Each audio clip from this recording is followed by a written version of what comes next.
Have breadth first search, have depth first search, and if you're familiar with it, or I can go over with it. Use A-star search. I think you'll be able to solve everything with this. A-star search uses a heuristic that improves the time for this. Okay, but usually, in most cases, they're pretty fungible. This is real popular with AI technology because it can save a lot of time that overnight show. Oh, the other thing is, I would make sure that you have code. So spend a little time. I know it looks real pedestrian, but they have all of these text files and different ways to process and scan them in. I would make sure you have a couple of examples, processing all the input files, right? I would, put that in code and then, print it off if you since you can't bring it electronically. But, then you can just take it and modify it. And I can remember I was proctoring that thing a couple of weeks ago, and there's a couple of younger students, and they're spending all this time just processing input data. You know what I mean? So I know you're all good at that stuff, but why put mental energy into something like that? Okay, input stuff.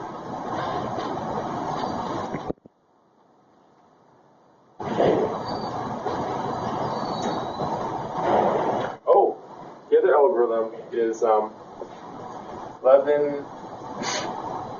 Levenstein. I don't know. There's an H in here somewhere. Is it Frankenstein or Frankenstein? It's Levenstein. Okay. This is the min edit distance algorithm.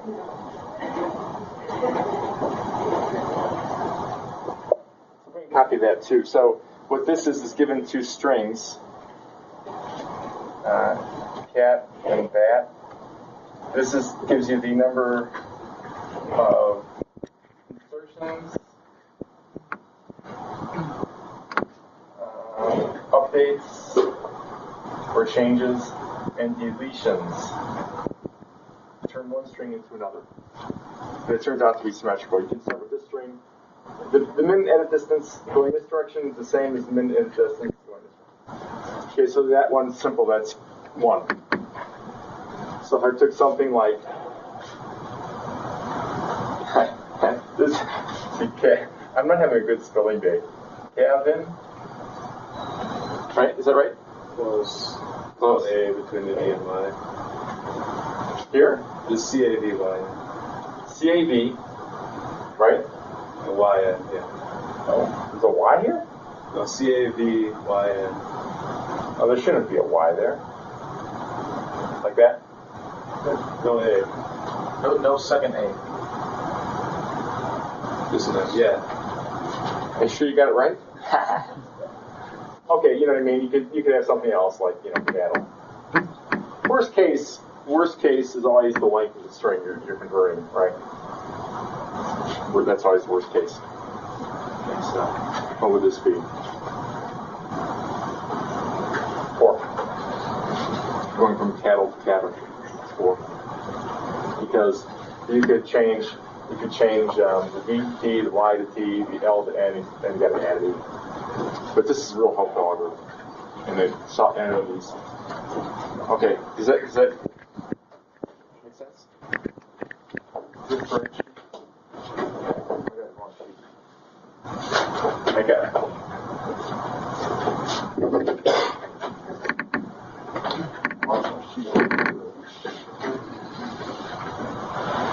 Oh, here it is. Okay. So, if I'm boring you guys, or if you have any specific questions, just holler. Do you have this sheet? You want to look at this? We don't have it here. Okay, if you could maybe share one, no? Right, or you can put one up on the projector. Oh, yeah, that'd be good. We have the white page. I see. Is it? So, just Google ICPC usually.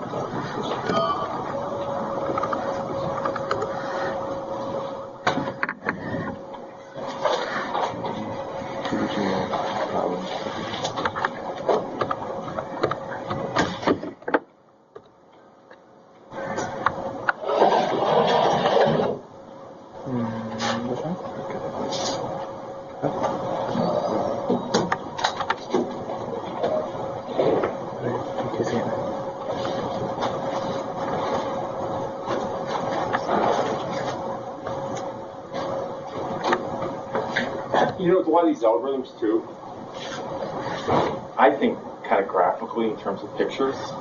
So I think what you first want to do is look at these questions is draw a diagram. Try to come up with a tree or a graph or some kind of two-dimensional map or some kind of representation of these things. Because a lot of them, I look at the text, what are they talking about? And I just kind of start drawing everything, and then okay, fine, I can turn that into a graph. So there's a two-dimensional grid. Okay, and I can take that and I can turn that into a graph. Almost everything. So almost all these things, you take them, you turn them into a graph somehow.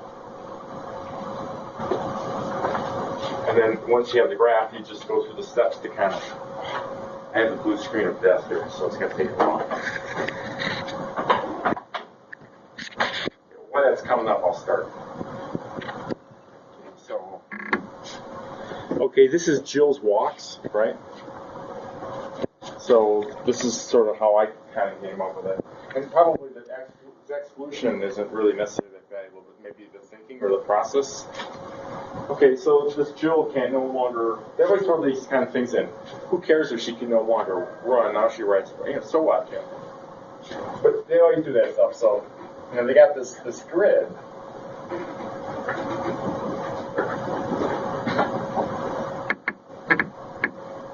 Okay, and she starts here. Here's Jill,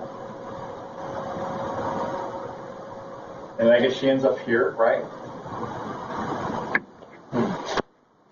Okay, so you start thinking about, okay, fine, she can go this way, right? Start drawing pictures. And she could have gone this way, like this, right? It has to be monotonically increasing, or each move you make, it's always got to be further away from the start and closer to the end somehow. Okay, so all of these, to me, they kind of start looking like different search paths, right? Okay, and so if we can make a graph of this thing, that would be a useful thing to be able to do, right? So if you start putting these as nodes, I don't know how you want to label them, but maybe this is 1, 1, this is 2, 1, this is 2, 2, this is 2, 3. 2, 1, 2, 3, 2. Oh, I have a bug. 1 or 2. I'm so used to starting at 0. 1,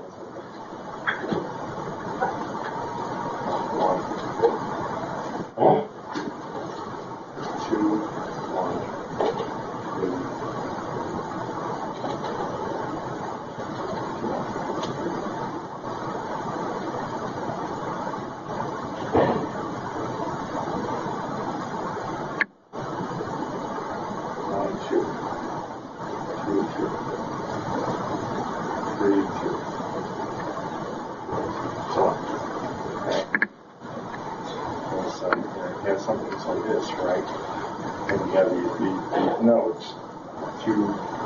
depends on if you want to go this way, expand this way faster, or you want to expand this way faster.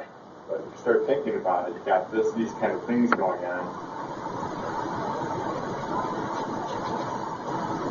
So if you just make sure if you somehow make a representation of every node here, sooner or later you're going to get down to 4, 4 here, right? So if you go through this path, you go through this path. Here. So if you coded this with all the possible paths, it's not that bad, really. I mean, is this like a day-long competition? 5 hours. 5 hours. Yeah, so what you want to do is, you have to strategize. What you want to do is get the thing and preview all the problems, and each of your team member take a problem, and then see if you can solve it on paper first, and then start coding it, right? Is that your strategy? Mm-hmm. Something like that. So each person, yeah. So I would think you could do something like this, right? In the best algorithm, if you have a graph and you want to record the path, you use depth first search, right? So the way to solve this is, one, create graph of matrix. Okay, and then add edges for valid paths.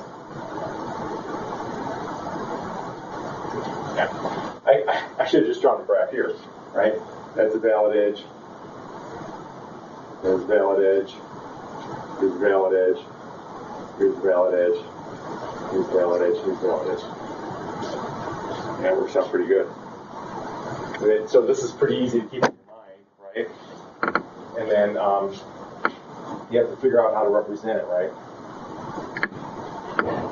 And basically use what they call an adjacency list.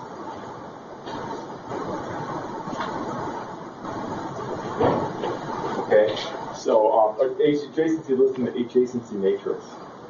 One of the two. Okay, so if you have a sparse representation, you want to just use a list structure. So this thing would look something like this. So you have a list of all the vertices, and then basically it's got another list, maybe a linked list, of everything that it has an edge with. Okay. You can use a linked list and array list, however you want. Ordering may or may not be important. Sometimes you order it by the weight of the edges. But something like this, just doing a matrix would be fine.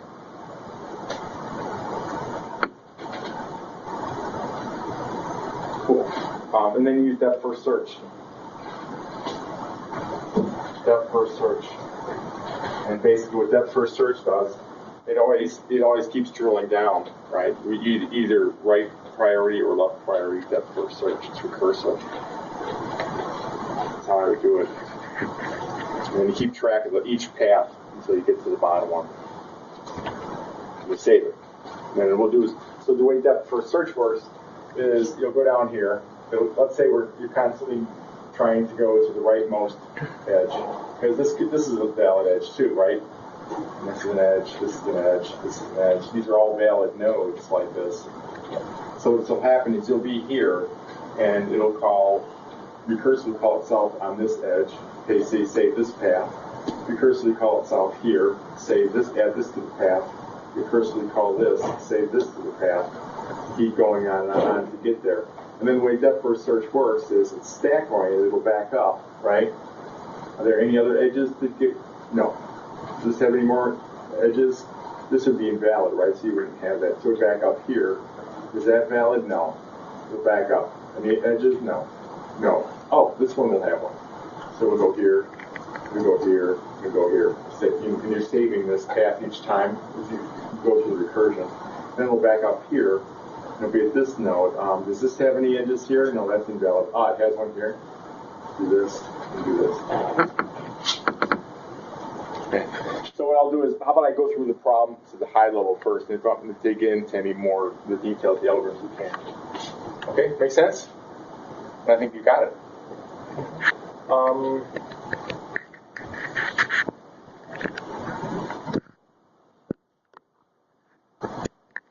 As it turns out, you could, as long as the best distance is also called the Manhattan distance, or what they call block distance.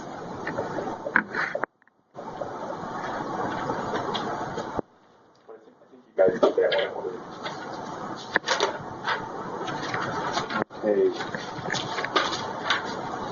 Okay. All right. Well, circular mazes. Want to talk about that one? Sure.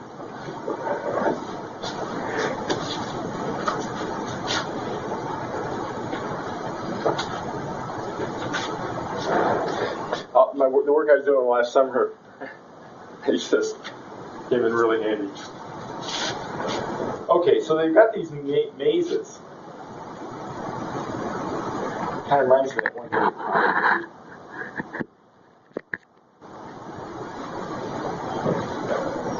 Not the last one, not the one before the last, but maybe a couple. He's in that maze. That was great. The effects in there were fantastic.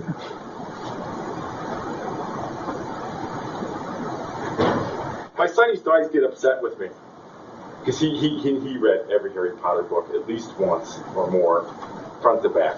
He didn't stop once he got it. He's one of those kind. And then I get the book, he get the book, and then I kind of do a little speed read chapter survey. I read the first chapter, scan the major headings, and then I just kind of read the last chapter. So I remember the last Harry Potter book came out. I did that. He said, "You can't do that. You can't do that." oh, Lucas, let me tell you how it is. Oh, jeez. You don't get that. It's fiction. Computer types, you're not into this fiction thing. Oh, well. I'm not doing a really good job of this. This space here. It doesn't really matter. Let me just make up my own matrix, my own maze thing.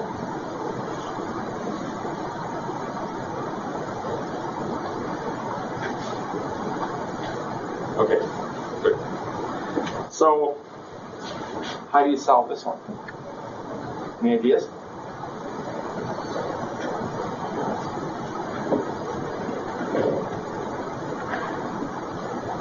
Well, you have to search through the maze somehow to find your way out, and at the same time keep track of where you've been.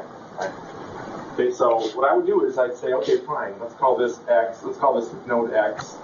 So think of this, you have to reverse visualize this, all right? So think of this as a node.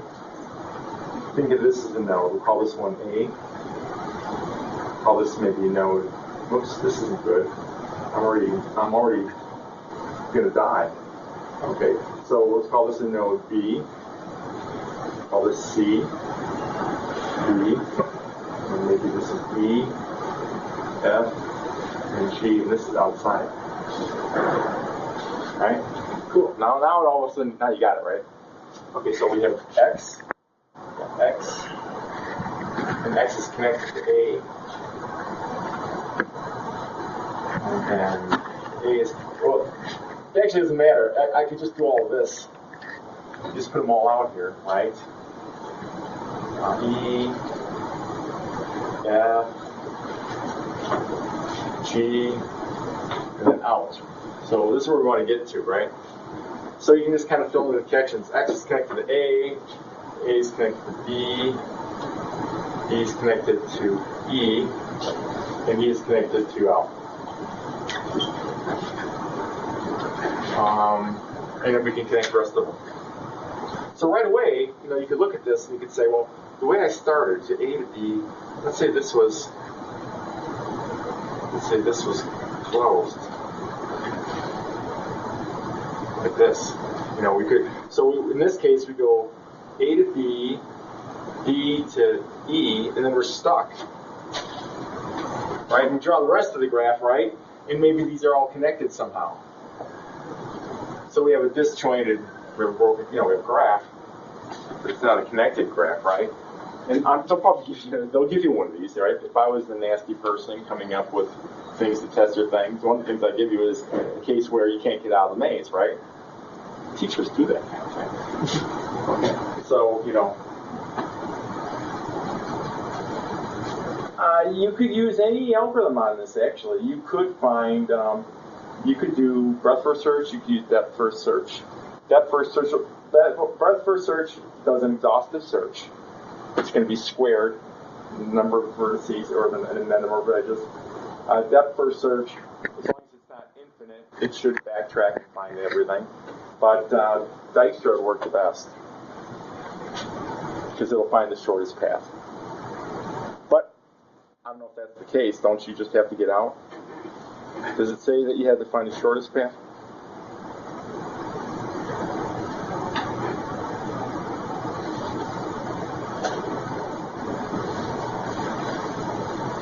Well, given the description of a circular maze, your job is to find the path from the outside of the maze. Oh, it's near the circle. I got it backwards. Okay, fine. So you start here.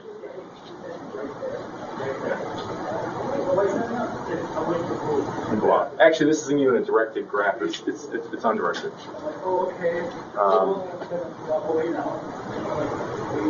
Cool. So first step here again, it's going to be the same thing.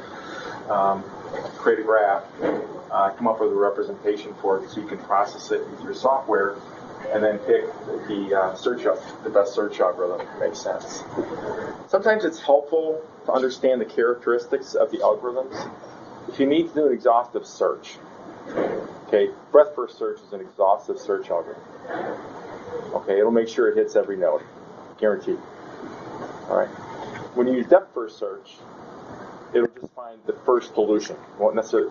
Okay, so depth first search, the advantage of depth first search over breadth first is that you record the path. That's kind of a nice property. It uses up less memory because as you're doing depth first search, you're kind of going out in waves. And each time you do this with breadth first search, you keep all these nodes in memory. Okay. But since breadth first search will visit every node, it's also going to be optimal. It'll find the best path to that node, but it's going to have to visit every place to do it.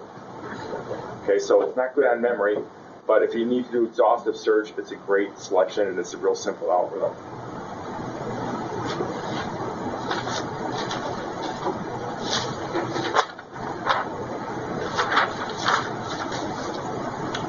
Okay, another one, dice game.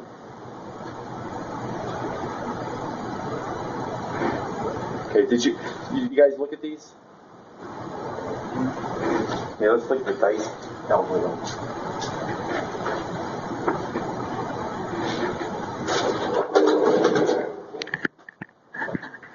When I was working on my PhD, I teach discrete math, and what I always found was the best problems for students in discrete math, all that stuff, is gambling.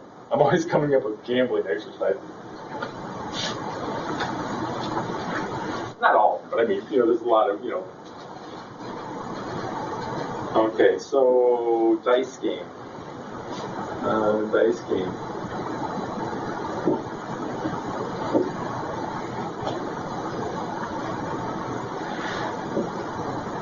Okay, yeah, I kind of remember now. What they do is they roll 5 dice all at one time. Right, and it's sort of like, what is it like? What do you call that? Yeah, maybe. I don't remember. It's been a while. It's been like 20 years since I've got it. If you take five dice, you roll them. I'm saying, what's the card? I assume it's a version of poker where you can replace. You got 5 card stuff, right? Where you play 5 cards and you can replace 1, 2, or 3 of your cards, something like that.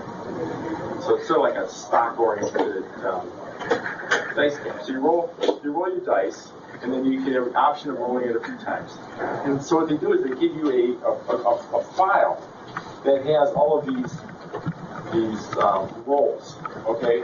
And the idea is you need to assign these rolls so that you get the maximum score.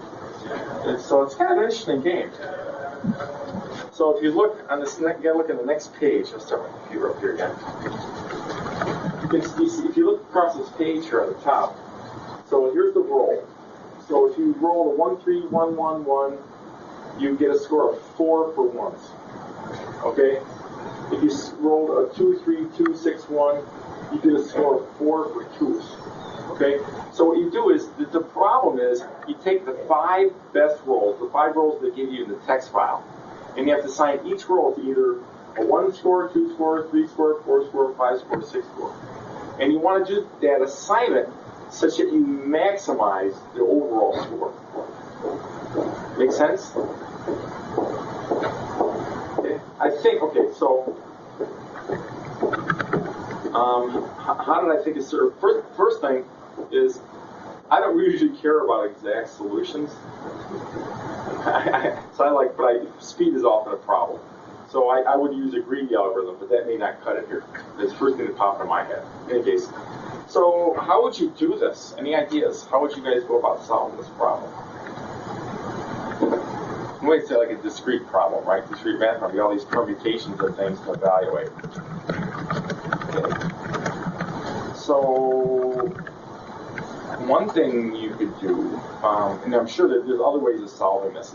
You could also use some dynamic programming methods as well. But you could actually, you could actually use a graph to do this.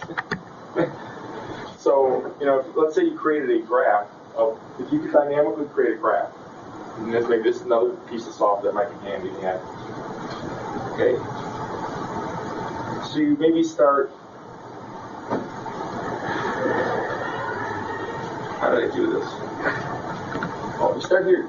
Nothing. Okay, and what you do is, this makes sense.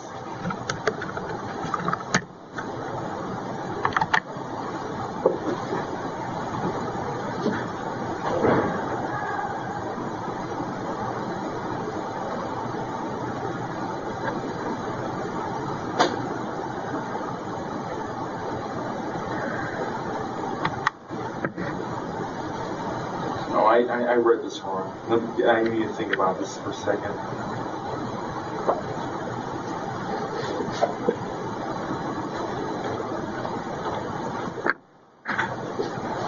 I just sent out the questions to Steve. Check them together.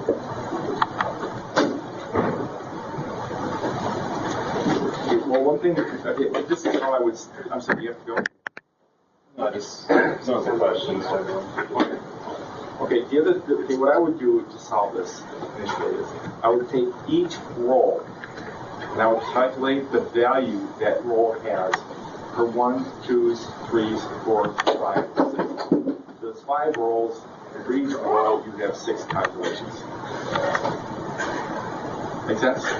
Now, a greedy strategy would be you take the absolute maximum of all of those, and you assign it to that score. Okay, this is like a greedy approach. It's not going to may not give you the best approach, but it's probably going to be right 95% of the time. And that may not be good for the program account. And then what you do is then you take, then let's say that you get the maximum score with 5s, assigning maybe the second roll 5. Okay, so that roll is gone, and the 6th mechanism is gone. Then I exhaustively search for the next highest score, right? And I assign it like that, and so on and so forth. Okay. Now the other thing you can do with that though is you could create a graph. Okay. So you've got all of these assignments, right? And you could use an algorithm like A-star search. So let's see. Create a graph. And here's 1s. Okay, we have 1s.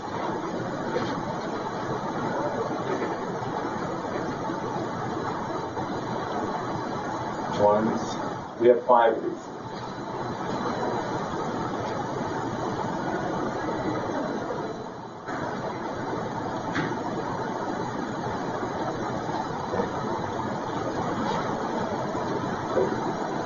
And this would be roll 1. And this would be the value of it. So you have a value for roll 1 here.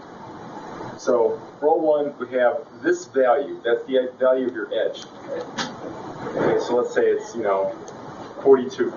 Okay, roll 2 would have, to get to 1s. Okay, roll 2, in the sequence there, we have a value of 56. Make sense? And then this might have another value, this would have a value. What you do is then you do another thing. So roll 1 is gone. So then you have a graph here of roll 2, roll 3, roll 4, roll 5, and then an edge weight for each one. Okay, so basically what this would be is, this is the value, you have to worry, okay, so this is your current total here, 42, right, to get there. That's good. And then you do roll 2, and then roll, I'm sorry, actually this shouldn't be in the node, this is the edge. So let's say you take roll 2 and calculate what it gets to get to the 2s. This is, I'm sorry, screw this up. This is roll 5, roll 4. So this is a 2, this is a 2, this is a 2, this is a 2. Alright, good. And let's say that this is, 12. Roll 2 has a score of 12 for 2s, which you pre-calculate all these numbers. So you take this, you get 34. Okay, and let's say that this is, 10. So this one you get 52. Oops. 34. 40. Oh, what am I doing? 54. I was confused. Okay? You understand this whole process? And then, let's say you did roll 1 here, and you did roll 3 here, and then for this one you'd have to do like roll 2, roll 4, and then roll 5. Get it? You do all the ones that you haven't done, just to keep expanding this graph. And then what you can do is use A-star search. If you know how A-star search works. And what A-star search will do was, usually you're trying to minimize this distance. In this case, you're maybe maximizing it, so you might want to invert all the numbers. It's easier for you to think to find out the shortest path rather than the longest path. So what you try to do is you want to find the longest path to the leaf node. And what A-star search will do is, the way that algorithm works is you go here, here, here, here. You calculate all these numbers. And then you advance to the place that has the least or the best value, whether it's big or small. Go to the best value. Okay? And then you calculate the next thing. Okay? But as soon as something, let's say, I'm so much more used to thinking in terms of finding the least cost as opposed to the most cost. Let's think of the least cost, okay? If you don't mind. Because you can always invert the numbers and do 1 over the number. So let's say this is 42, and then here this is 54. But let's say the value here is only 26. And let's say this is, 87, and let's say this is 42. So what you do is you go this far until this is in a row. So this row is 42, this one's got to be greater. This is 44, this is 87, and this is 54. Okay? So you calculate all of these. This one's got the best value, say. So then now what we do is we expand its fringe. You actually don't even have to expand all of this yet. Okay? And then we calculate 54 for here, 52 for this one, something here. Oh, the best value here is 52. However, I've got something at 44. So I stop here, and I start expanding this fringe. This is a really cool algorithm. Okay? It's for all the ones that are appropriate for here. Okay? And then you go on and on. And then that way you're guaranteed to find the optimal path to the node, and that will give you an optimal assignment. So if you're short of time, just do the greedy approach. Assign the best value to assign the best value to all available slots. And then take the next best value and assign it to the next available set of slots. You'd be surprised that often works very, very well. But if there's some nasty computer scientist writing this, he'll know that you may want you to do this kind of a solution. Okay, so I'll go over A-star search if we have time. Yeah. This is a big AI thing. That's kind of a cool. It's cool. I like that solution. And since A-star search is optimal.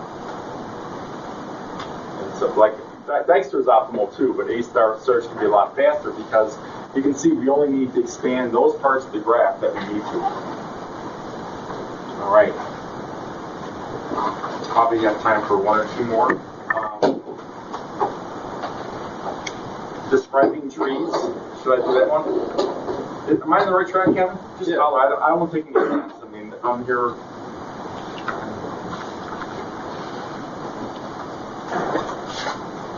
Actually, can you do the next one? Yeah, maybe we can skip that one. I'm sorry? Maybe we can skip this one, the binary tree one. It seems like it's pretty much just make a binary tree.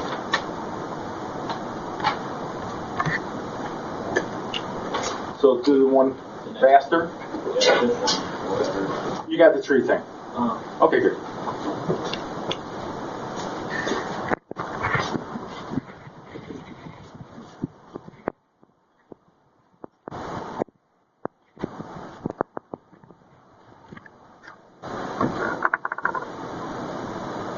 Anybody who's in my class, you're not in my class anymore, bummer.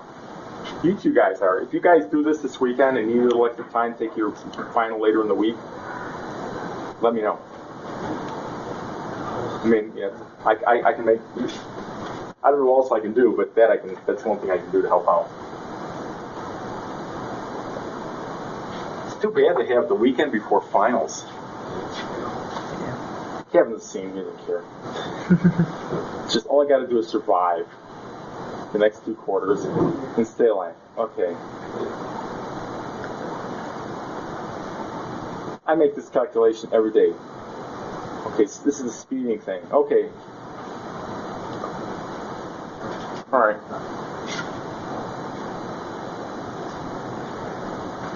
Now, correct me if I'm wrong. Okay, so you got this distance here, right? And then somewhere along here, you got this like stoplight, right? Did you mention something? And it has 3 states, right? Red, green, or blue. And the only time we have to stop is red. And I noticed there's people on State Street there walking back and forth between the buildings. That's mostly true, but every once in a while, even if it's red, they'll keep coming. Especially if there's a student in their sights. Okay, so let's see. So we need, let's see, where's the, I'm trying to find the problem statement.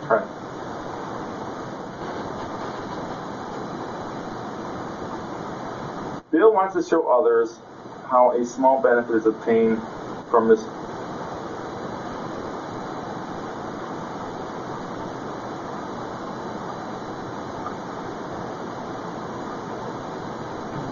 Display the case number and the average number of seconds the driver will save by speeding with 1 fractional digit. Okay, so you're given times. You're given a TR, right?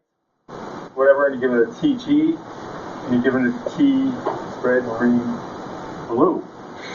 Red, green, yellow. Oh, yellow. Usually thinking RGB or something. Oh, yellow. Yellow. And all these are times, right? So we know what those times are. And we've got to figure out the average. So every time, okay, we have to make an observation. So we're driving our car through here, right?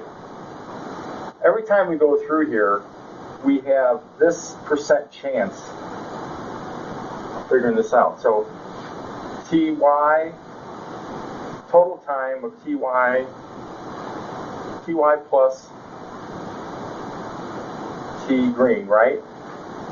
Divided by TY plus TG plus TR. And then the other time, is, of course, is this, or 1 minus this.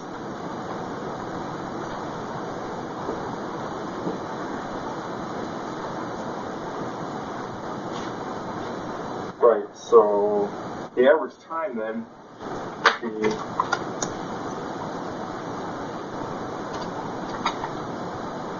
so this is a fraction. So this is the fraction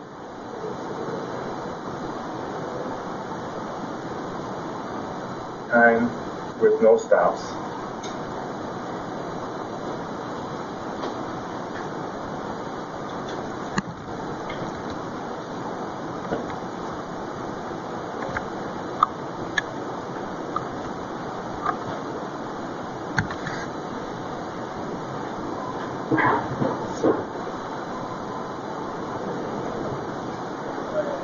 Does he give you the velocity or distance or something?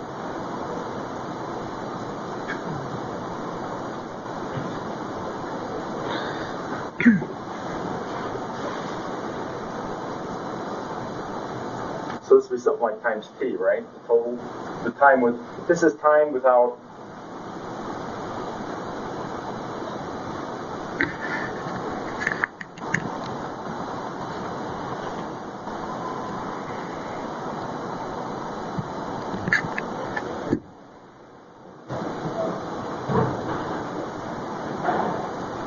we need TR over this.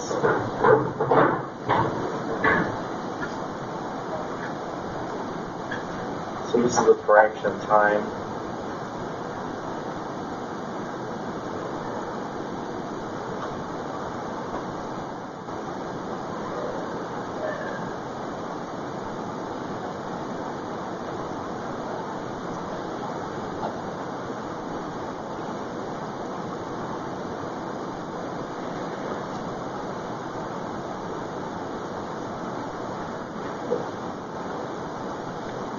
I think that's about right. I didn't really finish. I didn't actually work through this whole thing. So we want to calculate this fraction of time with no stops, right? Calculate the fraction of time, the times that we travel we do stop. So, okay, so this would just be time without stopping. And this would be time without stopping plus the red delay time, whatever that is. TR. I think that's it. I think that's about right. Of course, I don't have to read the stupid file in, create a bunch of data structures, and write all this code. I think that's about right. But again, you got to start drawing yourself pictures here. So there's a time for red, yellow, and green, or whatever the colors are. I think I don't remember what colors. Okay, so the traffic light colors, and there's a fraction of time that you don't have to stop, right? And that'll be this times this. And then there'll be a fraction of time that you do have to stop, so that'll be the time without stopping plus the extra delay for waiting at the red light. And since we normalize this, it should give you the average.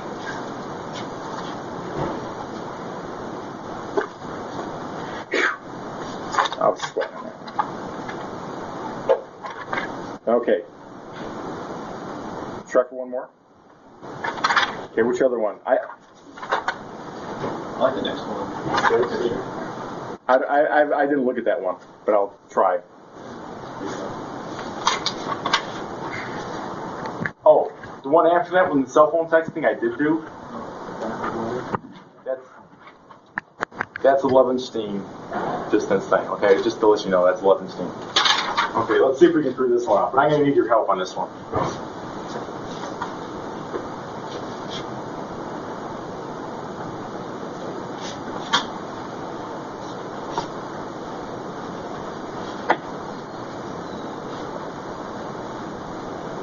I was getting tired last night, and I didn't feel like reading all this text. So you're trying to find an outer bounding polygon?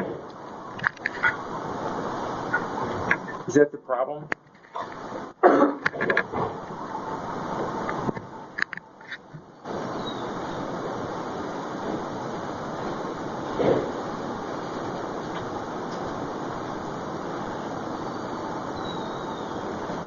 All right.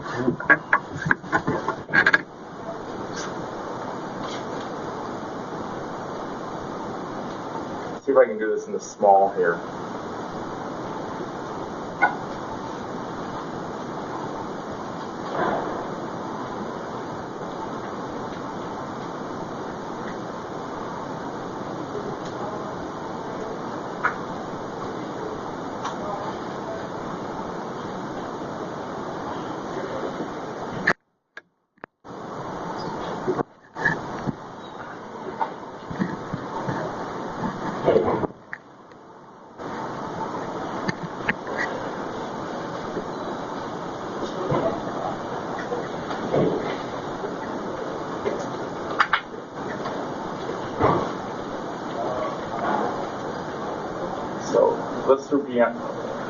This would be good, this would be good. Not this, right? This would be good, right? This would be good. No.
So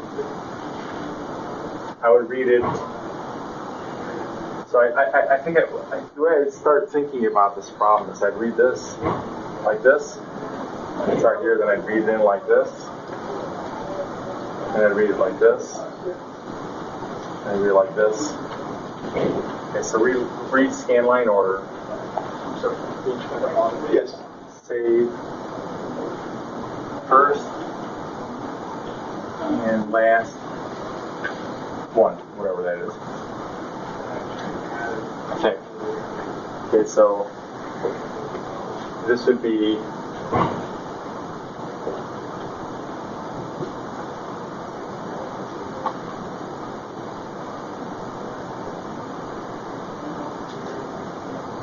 this. Let's do coordinates like this, like graphic coordinates. So this would be 0, 0. This would be 1, 0. This would be 2, 0. So this one, 2, 0. 2, 0. So this one would be 1, 1, 1, 2, 3.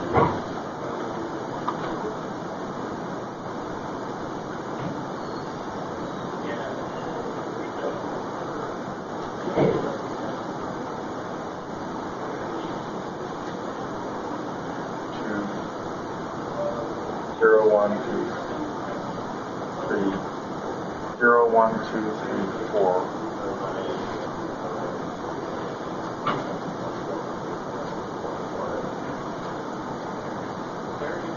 Okay, my coordinates mixed up again. So this would be 1, 0, 1, 2, 3, 4.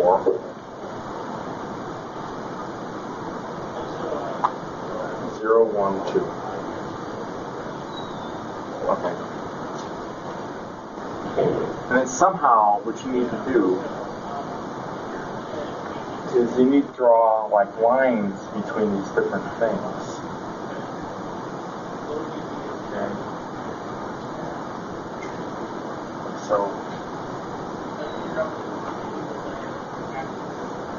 So this would go here. Here.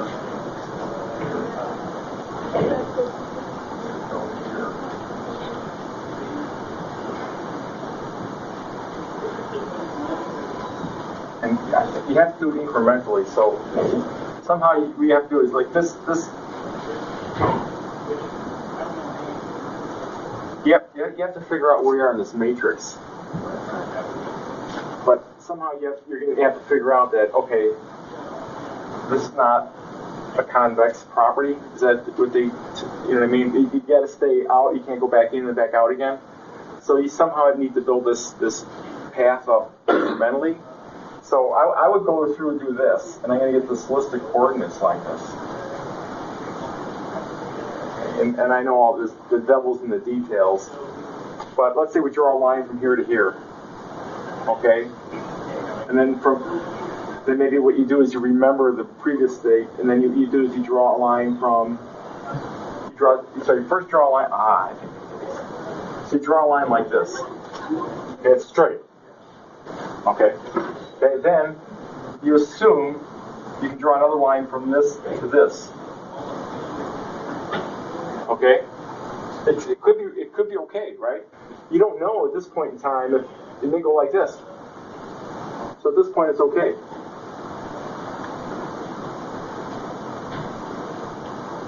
And or somehow you have to do a lookup head where you do a line here, and then you double check with the previously validated straight line or something. So you build some kind of representation like this, and then incrementally you're trying to detect a concave problem.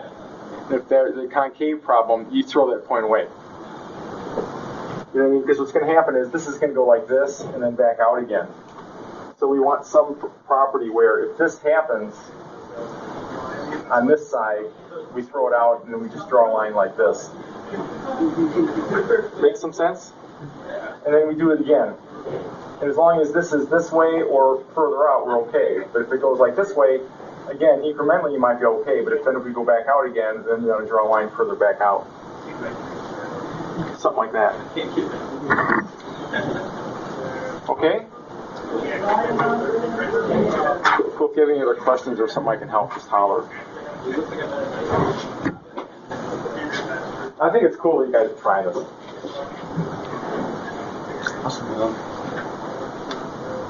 Thank you for doing this. Oh, hopefully I was a little bit of help.